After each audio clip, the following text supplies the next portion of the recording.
Perang Reteh, kisah tentang kesetiaan sang panglima besar Tengku Sulung yang tak berbelah. Di masa Sultan Mahmud keempat Muzaffar Shah bertahta di Kesultanan Riau Lingga pada tahun 1841 hingga tahun 1857, memberikan amanah kepada Tengku Sulung untuk memimpin negeri Reteh yang berada di daratan Pulau Sumatera. Baginda Sultan menyematkan gelar Panglima Besar kepada Tengku Sulung yang merupakan keturunan suku bangsa Iranun Tempasuk Sabah Malaysia yang berasal dari Kepulauan Sulu, Filipina Selatan. Di tanah Melayu, suku bangsa ini disebut suku bangsa Melayu Timur. Suku bangsa ini di masa Sultan Mahmud Riayat Shah berjasa membantu Kesultanan Johor Riau mengusir pasukan VOC Kerajaan Belanda dari bumi dan perairan Riau. Wilayah negeri Reteh meliputi perairan delta muara Sungai Gangsal hingga ke perairan Tanjung Labu. Pada wilayah daratan menyusur Sungai Gangsal hingga batas muara Sungai Reteh sampai ke hulu. Gugusan Bukit Condong dan gugusan Bukit Pendang merupakan batas alam dengan wilayah Kesultanan Jambi.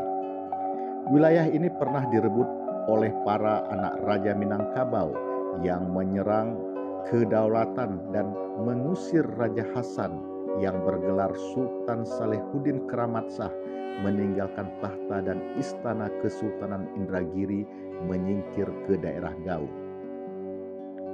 Adalah Engku Kelana bergelar Pangeran Sutawijaya dari Kesultanan Johor Riau kembali merebut tahta tersebut, sekalian mengambil alih negeri Mandah atau perbatinan 6 suku dan negeri Reteh dari tangan anak Raja Minangkabau.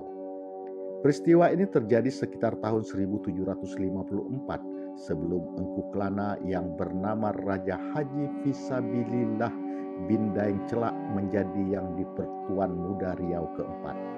Pada tahun 1857, Sultan Mahmud keempat Muzaffar Shah dimakzulkan oleh Gubernur Hindia Belanda dengan alasan tidak mau patuh dan telah melanggar beberapa pasal perjanjian antara Kesultanan Riau Lingga dengan pemerintah Hindia Belanda. Peristiwa ini membuat terjadi perpecahan di kalangan para pemimpin dan bangsawan Kesultanan Riau Lingga. Panglima besar dan pengikutnya menyatakan sumpah setia dan tidak mau tunduk kepada Sultan Sulaiman Badrul Alam Shah II yang diangkat oleh pemerintah Hindia Belanda. Perlawanan Panglima besar didukung oleh para pemimpin dari wilayah negeri Mandah, Gaung, dan juga dari daerah sekitar Kepulauan Lingga serta para kerabat keturunan suku Melayu Timur yang berada di daerah Tungkal dan sekitarnya. Bukan saja mengandalkan sondang, tombak, keris, dan kampilan, Panglima besar telah membeli ratusan pucuk pemuras, senapan, dan puluhan meriam dan lila, serta amunisi dari Bandar Singapura, serta membangun 2 buah benteng pertahanan di daerah pertemuan Sungai Sempi dan Sungai Batang. Kabar perlawanan membuat Gubernur Jenderal Hindia Belanda dan Residen Riau menjadi murka dan bermufakat dengan pihak Kesultanan Riau Lingga dan yang di-Pertuan Muda Riau untuk segera menyerang negeri Reteh. Pada tanggal 9 Oktober tahun 1858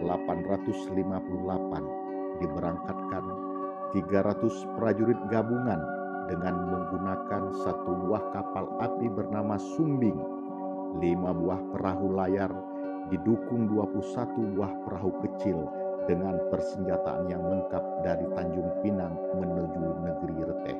Gabungan prajurit ini di bawah komando Letnan 1 Angkatan Laut A.J.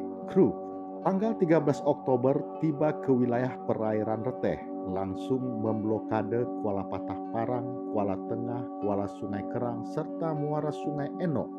Keluar masuk perahu dan kapal ke negeri Reteh digeledah, bahkan diserang. Pada tanggal 16 Oktober dengan menggunakan 2 buah perahu, Puluhan prajurit sang panglima melakukan serbuan di perairan Kuala Patah Parang. Namun serbuan ini gagal. Serangan balik terjadi. Kubu pertahanan di Kota Baru Reteh, tempat bermukim Panglima Besar, dihancurkan. Haji Muhammad Taha, juru tulis, dan beberapa orang kepercayaan menjadi tawanan. Beberapa pertempuran terus berkobar.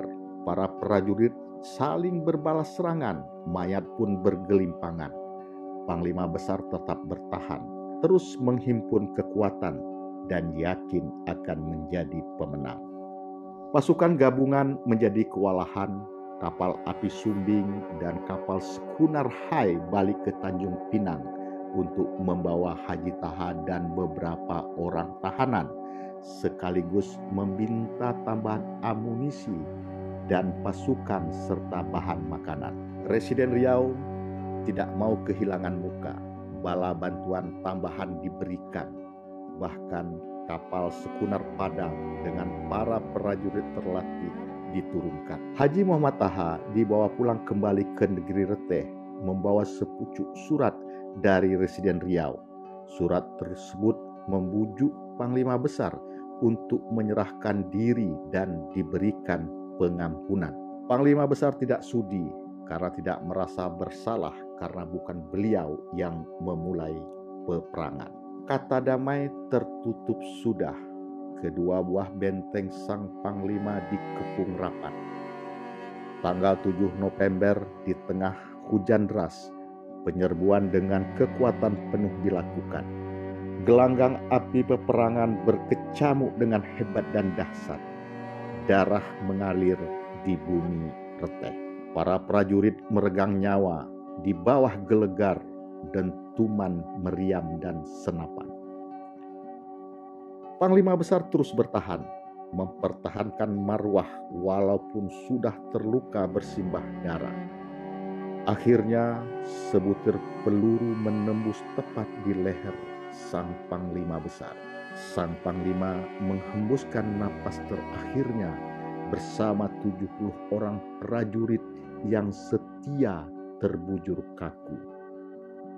Sisa para prajurit sang panglima yang hidup kehilangan asa, menyerah kalah dalam duka dan derai air mata. Maka peperangan Reteh sampai ke ujung batasnya.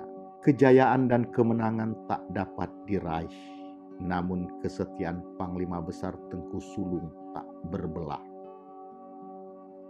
Dipersembahkan untuk sang Baginda Sultan Mahmud keempat Muzaffar Shah, sang naga bercula dari negeri tanah Melayu Riau Lingga yang sudah kehilangan tahta sebagai seorang baginda oleh pemerintah Hindia Belanda.